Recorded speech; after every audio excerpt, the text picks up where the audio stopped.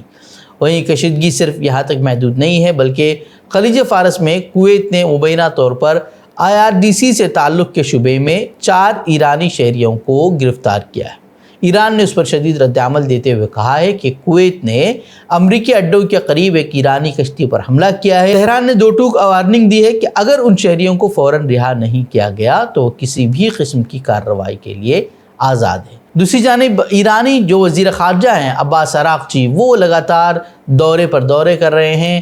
اس سے پہلے انہوں نے چین کا رخ کیا تھا، اس سے پہلے وہ ماسکو بھی گئے تھے اور وہاں سے انہوں نے ایک پیغام دیا تھا کہ ایران جو ہے وہ تنہا نہیں ہے۔ اب عباس عراقچی جو ہے اس وقت دہلی میں موجود ہیں اور یہاں کی اعلیٰ قیادت سے وہ ملاقاتیں کر رہے ہیں اور وزیر اعظم نریندر مودی سے بھی ان کی ملاقات اب ہونے والی ہے۔ ایران نے سفارتی تعلقات کا حوالہ دیتے ہوئے ایک ہندوستانی جہاز کو ابنائے ہرمز سے گزرنے کی خصوصی اجازت بھی دے دی ہے اور کہا یہ جا رہا ہے کہ جلد ہی وہ جو گیس لے کر جو ہے وہ جو جہاز ہے وہ ہندوستان پہنچے گا۔ ناظرین، جو صورتحال ہے اگر خلاصہ کلام بتائیں تو یہ ہے کہ چاہے ٹرمپ بیجنگ میں ڈیلز کر لیں یا برکس کے اجلاس میں قراردادیں پاس ہو جائیں، زمینی حقیقت یہ ہے کہ ابنائے ہرمز جلد کھلنے والا نہیں ہے۔ ایران کے جو نائب وزیر خارجہ ہیں وہ واضح کر چکے ہیں کہ اس آبی گزرگاہ پر کنٹرول ان کا حق ہے، اور اگر حقیقت بھی دیکھی جائے تو یہی ہے کہ آج بھی اگر کوئی معاہدہ ایران اور امریکہ کے درمیان ہو جاتا ہے تب بھی جو ہے ایران کا قبضہ یعنی کہ اس کا کنٹرول جو ہے وہ ابنائے ہرمز پر رہے گا اور یہ کئی مہینوں تک جاری رہے گا، کیونکہ سمندر میں جو بارودی سرنگیں ایران نے بچھائی ہیں اور اگر آج سے بھی اسے نکالنے کا عمل شروع کیا جاتا ہے تو پھر اس کے لیے جو ہے 6 ماہ سے زائد کا عرصہ لگ سکتا ہے۔ تو جو بھی شپس وہاں سے گزریں گی انہیں پہلے IRGC کی طرف سے اجازت لینی ہوگی، جو فیس ہے وہ ادا کرنی ہوگی، اور پھر وہ جس راستے سے چاہیں جس راستے سے ان کو بتائیں کہ یہاں سے نکلنا ہے، یہاں سے آپ کو گزرنا ہے، تو اسی جگہ سے ان کو گزرنا ہوگا۔ یعنی اگلے کئی مہینوں تک جو ہے توانائی کا بحران دنیا کا پیچھا نہیں چھوڑے گا۔ وہیں امریکہ بھی جانتا ہے کہ وہ اس جنگ میں بھاری نقصان اٹھا چکا ہے اور اب اسے اس دلدل سے نکلنے کے لیے چین جیسے ثالث کی اشد ضرورت ہے، اور یہ وجہ ہے کہ امریکی صدر ڈونلڈ ٹرمپ جو ہے وہ ایک بھاری بھرکم وفد لے کر چین پہنچ چکے ہیں۔ اب دیکھنا یہ ہوگا کہ اس کے نتائج آنے والے دنوں میں کیا نکلتے ہیں۔ یہ تھے کچھ اپڈیٹ۔ مزید خبروں کے لیے آپ ہمارے ویب سائٹ www.fikrkhabar.com کی طرف رخ کر سکتے ہیں۔ ویڈیوز کے لیے ہمارے یوٹیوب چینل کو سبسکرائب کریں۔ تو اجازت دیں۔ السلام علیکم ورحمۃ اللہ وبرکاتہ۔